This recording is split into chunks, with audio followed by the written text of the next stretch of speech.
வந்து நண்பர் மூலமாய் கேள்விப்பட்டேன். 8 வயது சிறுமியை கல்யாணம் செய்து கொண்டாரா, உண்மைதானா? ஏன் மகளாய் ஏற்றுக்கொள்ளவில்லை? என்னன்னா, நபிகள் நாயகம் வந்து சின்ன வயசுல 8 வயசுல ஒரு பெண்ணை திருமணம் செய்து கொண்டாருன்னு கேள்விப்பட்டேன். அது உண்மையா? 8 வயசு பிள்ளையெல்லாம் கல்யாணம் பண்றது சரியான்னு கேட்கிறாங்க. இதை பொறுத்த வரைக்கும் நபிகள் நாயகம் அவர்கள் சிறு வயதிலேயே ஆயிஷா என்ற பெண்ணை திருமணம் செய்தார்கள். திருமணம் செய்தார்கள்னா அவங்க மாத்திரம் முஸ்லிம்கள்ல வந்து அவர்களுக்கு மாத்திரம் திருமணத்தில் ஒரு சலுகையை இறைவன் வழங்கி இருந்தான். மற்ற எல்லாருக்கும் 4 திருமணத்துக்கு மேல செய்யக்கூடாது என்று தடை விதித்த இறைவன் நபிகள் நாயகத்திற்கு மட்டும் 4க்கு மேல கொஞ்சம் அதிகமாக திருமணம் செய்து கொள்ள அனுமதித்திருந்தான். அவர்கள் மொத்தம் 11 பெண்களை திருமணம் செய்திருந்தார்கள். 11 பெண்களோடு அதற்கு வேலை சில நியாயமான காரணங்கள் இருக்கிறது. அந்த காரணங்களை விளக்கினாலும் அதுவும் கொஞ்சம் டைம் ஓடும். 11 பெண்களை திருமணம் செஞ்சிருந்தாங்க. அதுல 10 பெண்கள் விதவை பெண்கள் தான். விதவைகளுக்கு வாழ்வளிக்க வேண்டும் என்றும் இன்னும் சில காரணங்களுக்காகவும் அது செஞ்சாங்க. ஒரே ஒரு பெண் ஆயிஷா என்ற பெண் மாத்திரம் சின்னஞ்சிறு வயசுல திருமணம் முடிச்சாங்க. அவங்க தான் கன்னி பெண்ணு, சிறிய வயதுல உண்டான ஒரு பெண்ணு. இப்போ அது அது வந்து ஏற்றுக்கொள்ற மாதிரி இல்லையேன்னு கேட்கிறாங்க. இது வந்து அந்த திருமண வயதை பொறுத்த வரைக்கும் ஒவ்வொரு சமூகத்தை பொறுத்தும் ஒவ்வொரு சமூகத்தினுடைய வாழ்க்கை சூழலை பொறுத்தும் திருமண வயதிலே மக்கள் வித்தியாசப்படுவார்கள்.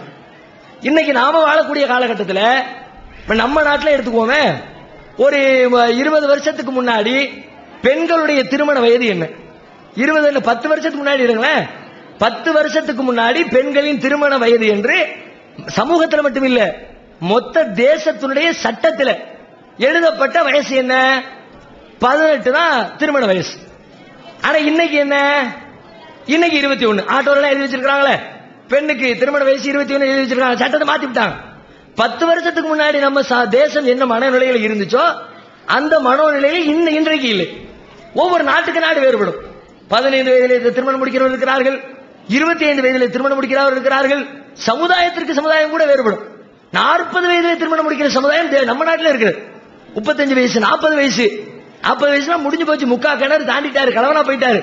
அதுக்கு பிறகு அவர் கல்யாணத்தை பண்ணி என்னன்னு கேட்கிற வயசுல எல்லாம் அது மாதிரி பண்ணக்கூடிய சமூக அடிப்படையில் அப்படி பிரிவுகள் இருக்கிறது. அப்ப இந்த வயது என்பது சமூக, தேச, கால, பொருளாதார அந்த சூழ்நிலைகளை எல்லாம் மையப்படுத்தி வரும். காலத்துக்கு காலம் அந்த ஆசைகளுடைய உணர்ச்சிகளுடைய வித்தியாசம் உண்டு. இப்ப வந்து ஒரு 25-30 வருஷத்துக்கு முன்னாடி பெண்கள் பருவ வயதை அடைவது எப்பொழுது அடைந்தார்கள்? அவங்க பருவத்தை அடைஞ்சது 16, 17. இதுதான் பருவம் அடையக்கூடிய வயதாக கருதப்பட்டுச்சு.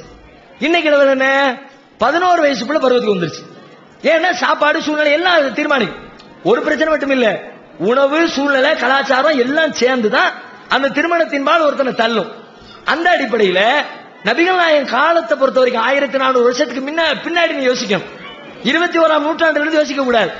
நபிகள் நாயகம் காலத்தில் இருந்து யோசிச்சா நபிகள் நாயகம் காலத்தில் திருமணம் என்பது அது வயது சார்ந்த பிரச்சனையே கிடையாது. அது ஒரு சமூகம் சார்ந்த பிரச்சனை. திருமணம் பிடிச்சிருக்கா இல்லையாங்கிறதா கேள்வி ஒழிய வயது வித்தியாசத்தை அன்று யாருமே பார்க்க மாட்டாரு. உங்களுக்கு உதாரணத்துக்கு சொல்றாருன்னா, இன்னைக்கு நம்ம சமூக சூழ்நிலையில கல்யாணம் முடிக்கிறதா இருந்தா ஆம்பளைக்கு வயசு என்ன, பொம்பளைக்கு வயசு என்ன? ஆம்பளை வயசை விட பொம்பளை வயசு ஒரு 5 வயசு கம்மியா இருக்கும், ஒரு 7 வயசு கம்மியா இருக்கும். அறிவியல் பூர்வமா கூட அதுதான் ஏற்றுக்கொள்ளக்கூடியதும் கூட. ஏன்னா பெண்கள் வந்து சீக்கிரமா மெனோபஸுக்கு வந்துருவாங்க. அந்த ஆசையை இழக்கக்கூடிய காலகட்டம் ஒரு 40-45 வயசுல குடும்ப வாழ்க்கையிலிருந்து ரிலீஸ் ஆயிருக்கு. அவங்களுடைய உடல் அமைப்பு அப்படி வந்துடும். ஆம்பளை அப்படி கிடையாது. 60 ஆனாலும் சரி, 70 ஆனாலும் சரி தாக்கு பிடிச்சி நிற்பார். அப்ப சீக்கிரமா இந்த பெண்ணை கல்யாணத்தில் அனுப்பி விட்டா தான் அதுக்கு பிறகு அவருக்கு வயசு கூடவும் இந்த அம்மாவுக்கு வயசு கம்மியாகவும் இருக்கும்போது கடைசி வரைக்கும் வண்டி சேர்ந்து ஓடும். இந்த அம்மாவுக்கு கூட வயசு, அவருக்கு கம்மி வயசுனா கல்யாணம் கட்டி 10 வருஷத்துல அந்த அம்மா உட்கார்ந்துரும், கிட்ட வராதுன்றும். இவருக்கு இன்னும் 30 வருஷம் பாக்கி இருக்கும். வாழ்க்கை தேவை அனுபவம் இன்னும் பாக்கி இருக்கும். இதனால அறிவியல் பூர்வமாகவும் ஆணுக்கு பெண் வயசு வித்தியாசம் தேவை என்பதை சமூகம் ஏற்றுக்கொண்டிருக்கிறது. நபிகள் நாயகம் முதலா கல்யாணம் பண்றார். ஃபர்ஸ்ட் கல்யாணம். நான் ஆரம்பத்தில் என்னுடைய உரையிலே குறிப்பிட்டேன். எச்சாதிபதியா இருந்தாரு. அந்த சமூகத்திலே பெரிய கோடீஸ்வரியாக இருந்த ஹதீஜா என்ற பெண்ணை திருமணம் செய்தார். ஹதீஜா என்ற பெண்ணை திருமணம் செய்யும் போது ஹதீஜா யார், அவருடைய வயது என்ன, அவருடைய திருமண நிலவரம் என்ன என்று சொல்லி பார்த்தால் நபிகள் நாயகத்துடைய வயது 25, ஹதீஜாவுடைய வயது 40. இன்னும் சொல்ல போனா ஹதீஜா ஏற்கனவே 2 பேரை திருமணம் செய்து விவாகரத்தானவர். இஸ்லாமிய சட்ட திட்டங்களை பொறுத்தவரை அது கொஞ்சம் கொஞ்சமாகத்தான் சட்டங்கள் உலகத்திற்கு அருளப்பட்டது. எடுத்த எடுப்புல மொத்தமாக இஸ்லாத்தை இறைவன் கொடுக்கல. 40 வயதுல நபியாக இறைவனின் தூதராக தேர்ந்தெடுக்கப்பட்ட நபிகள் நாயகம் 23 ஆண்டு காலம் தொடர்ச்சியாக இஸ்லாமிய கொள்கைகள் இறக்கப்பட்டது. ஆரம்பத்தில் இந்த சின்ன வயசு திருமணம் எல்லாம் தடுக்கப்படாமல் இருந்தது. பிறகு நபிகள் நாயகம் வாழுகிற காலத்திலேயே இறைவன் அதற்கு தடை விதித்து விட்டார். அவங்க கல்யாணம் முடிச்சது பிறகுதான் அந்த சட்டம் வருது. சட்டம் வந்ததுனால அத்தோடு முடிஞ்சு போச்சு. நபிகள் நாயகம் பண்ணாங்க. அந்த சட்டம் வந்ததுக்கு பிறகு நபிகள் நாயகம் கூட அது மாதிரி பொண்ணை திருமணம் பண்ணது. விதவை பெண்ணை தான் திருமணம் பண்ணியிருக்கிறாங்க. இறைவன் அப்பொழுது தடுத்து விட்டால் தடை செய்வதற்கு முன்பு நடந்து கொண்ட நடைமுறை இது. அதுவும் அவருடைய சமூக பழக்க வழக்கத்தின் அடிப்படையிலே செய்யப்பட்ட ஒன்று. இஸ்லாம் என்ற அடிப்படையிலோ முஸ்லிம் என்ற கோணத்திலோ இறை தூதர் என்ற அடிப்படையிலோ செய்யப்பட்டதில்லை. இறை தூதராக ஆனதற்கு பிறகு அந்த சட்டம் மாற்றப்பட்டு விட்டது என்பதுதான் நடைமுறையுடைய சட்டமாக இருக்கிறது.